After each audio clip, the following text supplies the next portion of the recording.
अस्सलाम वालेकुम students, hope you all are fine. Students, आज हम bio class 9 national book foundation new book chapter number 5 tissues, organs and organ systems पढ़ेंगे। So let's start. बच्चों, जैसा कि आपको पता है, जो बेसिक स्ट्रक्चरल और फंक्शनल यूनिट है लिविंग ऑर्गेनिजम्स का, वो क्या है? सेल है। ठीक है। जब बहुत सारे cell which are performing similar function join together they make a tissue। जब वो सारे टिश्यू जो एक ही टाइप की एक्टिविटी परफॉर्म कर रहे हों, जब वो कंबाइन हो जाएंगे तो वो क्या बना लेते हैं? Tissues.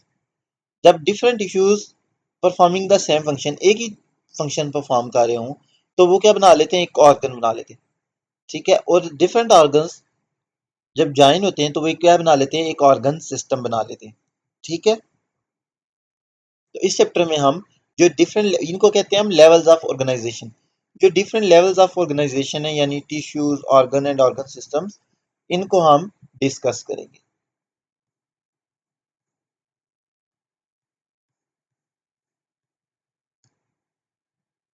First topic is the levels of organisation, के जो हमारे पास ऑर्गेनाइजेशन के लेवल्स कौन कौन से हैं। Whether we study an individual organism or the world as whole, we can identify a pattern of increasing complexity। Students कह रहे हैं कि अगर हम एक इंडिविजुअल ऑर्गेनिज्म को स्टडी करें या होल वर्ल्ड को स्टडी करें, हमें क्या नजर आएगा? हमें एक पैटर्न नजर आएगा इंक्रीजिंग कम्प्लेक्सिटी के। सबसे पहले कोई सिंपलिसिटी, कोई सिंपल जो लेवल्स होंगे, फिर हम जो जो एक्सप्लोर करते जाएंगे तो जो कम्प्लेक्सिटी है वो इंक्रीज होती जाएगी, यानी चीजें जो है कम्प्लेक्स होती जाएंगी।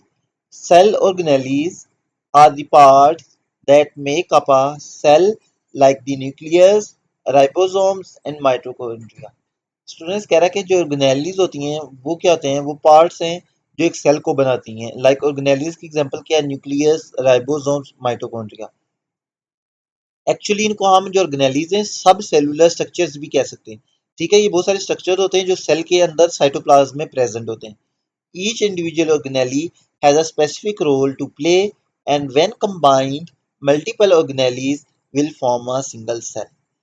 स्टूडेंट्स कह रहा है कि हर ऑर्गेनेली का एक स्पेसिफिक रोल है जो वो प्ले करती है। ठीक है। जैसे माइटोकॉन्ड्रिया का रोल किस में होता है? रिस्पायरेशन में। राइबोसोम्स का प्रोटीन सिंथेसिस में। इसी तरह जितनी भी ऑर्गेनेलीज है सबका एक स्पेसिफिक रोल है। एंड व्हेन कंबाइंड, कहता है जब ये बहुत सारे ऑर्गेनेलीज कंबाइन कर जाती हैं तो एक सिंगल सेल बन जाता है। ठीक है। यानी एक सेल के अंदर मल्टीपल ऑर्गेनेलीज होती हैं।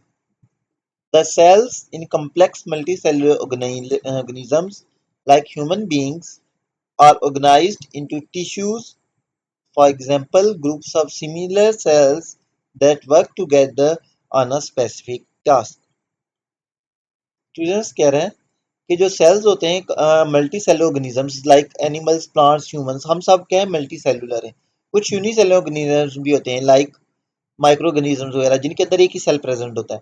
ठीक है। अब जो हमारी बॉडी है इसके अंदर मिलियंस ऑफ सेल्स होते हैं, तो मल्टी सेलुलर ऑर्गेनिजम्स हैं हम। ठीक है। तो कह रहे हैं जो कम्प्लेक्स मल्टी सेलुलर ऑर्गेनिजम्स होते हैं उनके अंदर जो सेल्स होते हैं वो क्या करते हैं? वो ऑर्गेनाइज हो जाते हैं टिश्यूज में। ठीक है। तो टिश्यू क्या है? ग्रुप ऑफ सिमिलर सेल्स है, कि सेम टाइप ऑफ सेल्स का एक ग्रुप है विच वर्क टुगेदर, जो इकट्ठा काम करता है ऑन अ स्पेसिफिक टास्क। ठीक है। जब बहुत सारे सिमिलर सेल्स एक स्पेसिफिक टास्क पे काम करना स्टार्ट कर देंगे तो वो क्या करेंगे? एक टिश्यू बन जाएगा। Organs are structures made up of two or more tissues organized to carry out a particular function, and groups of organs with related functions make up different organ system। कह रहा है कि जैसे सिमिलर सेल्स ने जब group का बना लिया और परफॉर्म करें एक स्पेसिफिक टास्क तो वो टिश्यू बन गया। इसी तरह से जब दो या दो से ज्यादा टिश्यूज जब क्या करेंगे? कोई सिमिलर फंक्शन परफॉर्म करेंगे और वो ग्रुप बना लेंगे तो उसको हम क्या कहेंगे? ऑर्गन। और जब बहुत सारे ऑर्गन्स ज्वाइन होंगे तो उनको हम क्या कहेंगे? ये इन्होंने क्या बना लिया? एक ऑर्गन सिस्टम। तो ये बेसिकली लेवल्स हैं ऑर्गेनाइजेशन के। सबसे जो बेसिक लेवल है सेल है। सेल के बाद क्या आता है? टिश्यू। सेल्स कंबाइन करके टिश्यू बनाते हैं। Tissues then make organs and organs then make organ systems. Organs क्या है हमारी बॉडी में? डिफरेंट टिश्यूज कौन से हमारी बॉडी में? जैसे एपिथेलियल टिश्यू है, कनेक्टिव टिश्यू है, नर्वस टिश्यू है, ठीक है। इस तरह ऑर्गन्स भी हमारी बॉडी में बहुत सारे ऑर्गन्स हैं, लाइक डिफरेंट ऑर्गन्स हैं, लाइक स्टमक, लीवर, हार्ट, और डिफरेंट ऑर्गन्स का डिफरेंट फंक्शन है। जब बहुत सारे ऑर्गन्स ज्वाइन हो जाते हैं तो एक ऑर्गन सिस्टम बना लेते हैं, like respiratory system, digestive system. अब डाइजेस्टिव सिस्टम में बहुत सारे ऑर्गन्स आ जाते हैं, उसमें स्टमक आ जाता है, उसमें स्मॉल इंटेस्टाइन आ जाती है, ठीक है। तो ये जिस तरह डाइजेस्टिव सिस्टम है, जो रिस्पिरेटरी सिस्टम है, ये हमारे क्या है, ऑर्गन सिस्टम है। At each level of organization, cells, tissues, organs, and organ systems, structure is closely related to function. कह रहा बच्चों, ये जितना भी लेवल ऑफ ऑर्गेनाइजेशन है, सेल्स और टिश्यूज है, ऑर्गन या ऑर्गन सिस्टम, इनका जो स्ट्रक्चर होता है वो क्लोजली रिलेटेड होता है इनके फंक्शन के, ठीक है। जैसा उनका फंक्शन है वैसे इनका स्ट्रक्चर भी होगा, ठीक है, कि जो उनको फंक्शन को कंप्लीट करने में उनको असिस्ट करता है, हेल्प करता है, ठीक है। For instance, the cells in small intestine that absorb nutrients look very different from muscle cells needed for body movement. The structure of heart reflects its job of pumping blood throughout the body, while the structure of lungs maximizes the efficiency with which they can exchange gases. कह रहे बच्चों कि जितने भी levels of organisation, cells, tissue, organs या organ system, कह रहा है इनका स्ट्रक्चर सिमिलर रिलेटेड होता है इनके फंक्शन के। एग्जांपल के तौर पे कह रहा है कि जो स्मॉल इंटेस्टाइन के सेल्स है, अब उनका काम होता है एब्जॉर्प्शन का। तो कह रहा है उनका जो स्ट्रक्चर है वो बहुत डिफरेंट होता है मसल सेल से, जो किस में हेल्प करते हैं, मूवमेंट में। इसी तरह से कह रहा है जो हार्ट का जो स्ट्रक्चर है वो रिफ्लेक्ट करता है कि जो उसकी जॉब ऑफ पंपिंग है, ठीक है, यानी वो कंटेक्ट उसके जो मसल्स हैं वो क्या कर सकते हैं, कंटेक्ट कर सकते हैं। इसी तरह से कह रहा है जो स्ट्रक्चर ऑफ लंग है वो उसकी एफिशिएंसी को मैक्सिमाइज करता है इन एक्सचेंजिंग गैसेस। ये आप देख सकते हैं फिगर 5.1 में, types of tissues in humans में एग्जांपल दी हुई है। अच्छा देखा, अभी हमने कहा ना कि हमारी बॉडी में different type of tissues present होते हैं, तो डिफरेंट टाइप्स ऑफ जो टिश्यू जो ह्यूमंस में प्रेजेंट है उनके नाम थे, जैसे muscle tissue, nerve tissue, epithelial tissue and connective tissue. अब मसल टिश्यूज में एग्जांपल है cardiac muscles, skeletal muscles and smooth muscle cells, ठीक है। इसी तरह नर्व टिश्यूज में हमारे पास आ जाते हैं brain cells, spinal cord, nerve cells, ठीक है। उसके अलावा एपिथेलियल टिश्यूज में आ जाते हैं हमारे पास lining of gastrointestinal tract and other hollow organs, ठीक है। इसमें हमारे पास उसके अलावा एपिथेलियम टिश्यू जो होते हैं, एपिथेलियल सेल्स होते हैं जो हमारी स्किन की सरफेस बनाते हैं, वो भी कहते हैं एपिथेलियल टिश्यू होता है, ठीक है। उसके अलावा कनेक्टिव टिश्यू जिसमें आ जाते हैं हमारे पास tendon, bones, fat and other soft padding tissues, ठीक है। ये डिफरेंट टाइप ऑफ टिश्यूज हैं जो ह्यूमंस में प्रेजेंट है।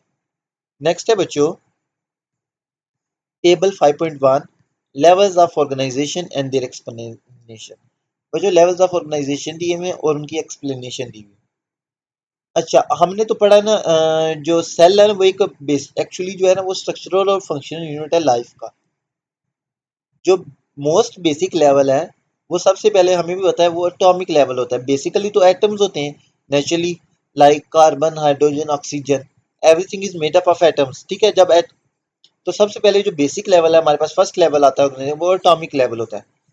Atoms are defined as smallest unit of element that still maintains the property of element. बच्चों कह रहे हैं कि एटम क्या है, स्मॉलेस्ट यूनिट है किसी भी एलिमेंट का जो मेंटेन करता है उस एलिमेंट की प्रॉपर्टी को। एग्जाम्पल क्या है हमारे पास, कार्बन, हाइड्रोजन, ऑक्सीजन। अब डिफरेंट जब एटम्स कंबाइन होते हैं तो वो क्या बना लेते हैं, मालिक्यूल, ठीक है। जैसे एग्जांपल है हमारे पास वाटर जो है ना एक मालिक्यूल है, क्योंकि इसके अंदर कौन कौन से एटम्स हैं, इसके अंदर हमारे पास हाइड्रोजन है, ऑक्सीजन एटम्स हैं, दो हाइड्रोजन एटम ऑक्सीजन एटम है, वो कंबाइन हुए हैं तो उन्होंने क्या एक मालिक्यूल बना दिया वाटर का, ठीक है। तो जब एटम्स कंबाइन होते हैं तो वो क्या बना लेते हैं, मालिक्यूल्स। तो नेक्स्ट हमारे पास आ जाता है molecular level. Atoms combine to form molecules which can have entirely different properties than atoms they contain। कह रहा है कि एटम्स जब कंबाइन होते हैं तो वो मॉलिक्यूल्स बना लेते हैं और उनकी जो प्रॉपर्टी होती है एक मॉलिक्यूल की वो इंटायरली टोटली डिफरेंट होती है उसकी properties of atoms they contain, जिनके अंदर एटम्स होते हैं उनकी प्रॉपर्टीज है। एग्जांपल्स क्या है मॉलिक्यूलर लेवल की, हमारे पास मॉलिक्यूल्स की water, DNA, carbohydrates. Next level है organelle level. Biomolecules assemble in a specific way to form organelles. Organelles are सब सेलुलर स्ट्रक्चर। बच्चों जब मॉलिक्यूल्स हैं वो असेंबल होते हैं या ज्वाइन होते हैं तो वो क्या बना लेते हैं, ऑर्गेनेली। बायोमॉलिक्यूल्स का मतलब है कि वो मॉलिक्यूल्स जो लिविंग ऑर्गेनिजम्स के अंदर प्रेजेंट होते हैं उनको हम बायोमॉलिक्यूल्स कहेंगे, ठीक है। कह रहा है जब वो असेंबल होते हैं यानी ज्वाइन होंगे तो वो क्या बना लेते हैं, ऑर्गेनेली। तो ऑर्गेनेली क्या, बेसिकली एक सब सेलुलर स्ट्रक्चर है। सब सेलुलर स्ट्रक्चर यानी वो सेल के अंदर प्रेजेंट है। एग्जाम्पल क्या है ऑर्गेनेली की, nucleus, ribosome, mitochondria, chloroplast etcetera, ये सब क्या है, ऑर्गेनेलीज हैं। नेक्स्ट आ जाता है हमारे पास सेलुलर लेवल। जब बहुत सारी ऑर्गेनेलीज क्या करेंगी, ज्वाइन होंगी और इनक्लोज्ड हो जाएंगी एक मेम्ब्रेन में, तो वो क्या बन जाएगा, cell. Cell are the smallest unit of life. Cells are enclosed by membrane or cell wall and in multicellular organisms often perform specific function. Example of cells। अच्छा बच्चों, अब जो सेल्स भी है ना हमारी बॉडी में वो भी डिफरेंट टाइप के होते हैं, जैसे मसल सेल्स, स्किन सेल्स, जो हमारे स्किन में, न्यूरॉन सेल्स, और ये जो हमारे ब्रेन में प्रेजेंट होते हैं, ठीक है। अगर आप देखें जो स्किन सेल्स हमारी यानी एपिथेलियम सेल्स और न्यूरॉन सेल्स, इनका स्ट्रक्चर में डिफरेंट है। तो जो हर सेल है उसका जो स्ट्रक्चर है वो उसके फंक्शन के रिलेटेड होगा। नेक्स्ट आ जाता है हमारे पास टिश्यू लेवल। जब both similar cells performing same function combine हो जाएंगे तो वो क्या बना लेंगे, एक tissue. Tissues are group of cell with similar function. कह रहा है कि टिश्यू क्या होता है, बेसिकली एक ग्रुप ऑफ सेल होता है जो सेम फंक्शन परफॉर्म कर रहे थे। एग्जाम्पल इज, टिश्यू की एग्जाम्पल क्या है, epithelial tissue, connective tissue, muscle tissue, ठीक है। अब जो कनेक्टिव टिश्यू है इनका काम क्या होता है, इनका काम होता है ये जो कनेक्टिविटी प्रोवाइड करना और सपोर्ट प्रोवाइड करना, ठीक है, या मूवमेंट ये प्रोवाइड करते हैं, ठीक है। तो अब क्या करेंगे, तो अब ये हम इनके अंदर मल्टीपल सेल्स है, लेकिन अब इनके अंदर जो टिश्यू के अंदर जितने भी सेल्स हैं उन सारों का काम क्या होगा, सिमिलर फंक्शन है कि वो क्या है, वो प्रोवाइड है कनेक्टिविटी प्रोवाइड करना या सपोर्ट प्रोवाइड करना। नेक्स्ट है organ level. Organs are two or more type of tissue that work together to complete a specific task. जब two or more tissues that work together, जब वो गठे काम करेंगे to perform a specific task, तो वो क्या बना लेंगे, एक organ बना लेंगे। Examples of organs are heart, जिसका काम क्या है, ब्लड पंपिंग, ब्लड को पंप करना, liver, stomach to digest food, ठीक है। तो जितने हमारे ऑर्गन्स हैं उनका क्या है, डिफरेंट फंक्शन है। तो ये क्या है, ग्रुप ऑफ डिफरेंट टिश्यूज है। नेक्स्ट है organ system level. An organ system is group of organs that perform related functions. अब कह रहा है कि जो ऑर्गन सिस्टम है ये क्या है, ग्रुप है ऑर्गन्स का विच परफॉर्म रिलेटेड फंक्शंस। अब जैसे एग्जांपल है डाइजेस्टिव सिस्टम। अब इसके अंदर जितने भी ऑर्गन्स आएंगे उन सब का काम क्या होगा, डाइजेशन में होगा। इसी तरह जो सर्कुलेटरी सिस्टम है हमारा, ठीक है, उसमें के अंदर जितने भी उसमें यानी हमारे सर्कुलेटरी सिस्टम में क्या क्या आ जाता है, हार्ट आ जाता है, ब्लड कैपिलरीज आ जाती हैं, आर्टरीज आ जाती हैं, वेन्स, ठीक है, ब्लड वेजल्स जिनको हम बेसिकली कहते हैं। तो अब इन सारों का काम क्या है, बेसिकली सर्कुलेशन है। नेक्स्ट है ऑर्गेनिज्म लेवल। जब बहुत सारे system, organ system level, organ system जो है वो कंबाइन होते हैं तो वो एक ऑर्गेनिज्म बना लेते हैं। An organism have several organ system which function together. Example is of organism is human, ठीक है। First is organs. Organs such as heart, lungs, stomach, kidneys, skin, liver are made up of two or more type of tissues organized to serve a particular function। कह रहा है ये जो organs है like heart, lungs, stomach, kidney, skin etc. ये these are made up of two or more type of tissue which are organized to serve a particular function। कि ये two or more type of tissue से मिलके बने थे जो क्या कर रहे थे, एक particular function perform कर रहे थे। For example heart pumps blood की, जो हार्ट है वो क्या करता है, ब्लड को पंप करता है। Lungs bring in oxygen, eliminate carbon dioxide, यानी बेसिकली गैसेस एक्सचेंज करते हैं। स्किन या रिस्पायरेशन करते हैं। Skin provides barrier to protect internal structure from external environment. Most organs contain all four tissue types. The layered walls of the stomach provide a good example of how tissues form an organ।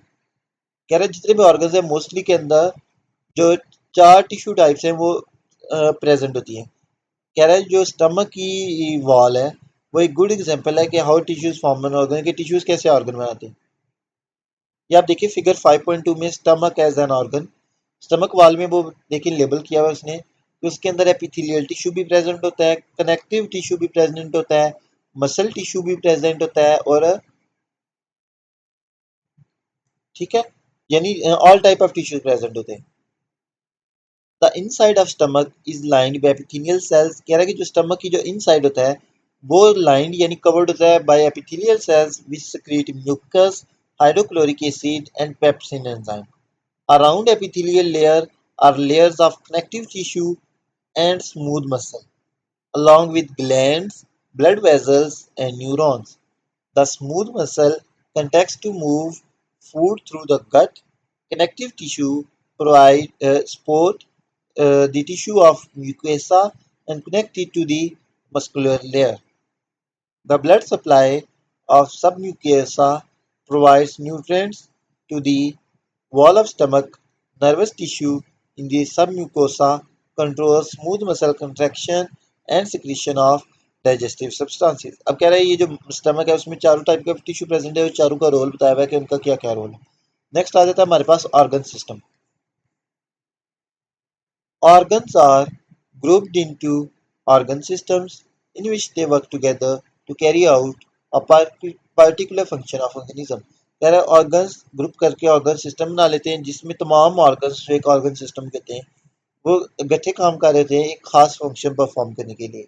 For example heart, blood vessels make up cardiovascular system, they work together to circulate blood. कह रहा है जो heart और हमारी blood vessels हैं यानी artery veins और capillaries वो हमारा कार्डियोवास्कुलर सिस्टम बनाती हैं और ये दोनों गठे काम कर रहे थे किसके लिए टू सर्कुलेट ब्लड, ब्लड को सर्कुलेट करने के लिए, bringing oxygen and nutrients to cell throughout the body, oxygen और न्यूट्रिएंट्स को सेल के पास लेकर जाने के लिए and carrying away carbon dioxide and metabolic wastage.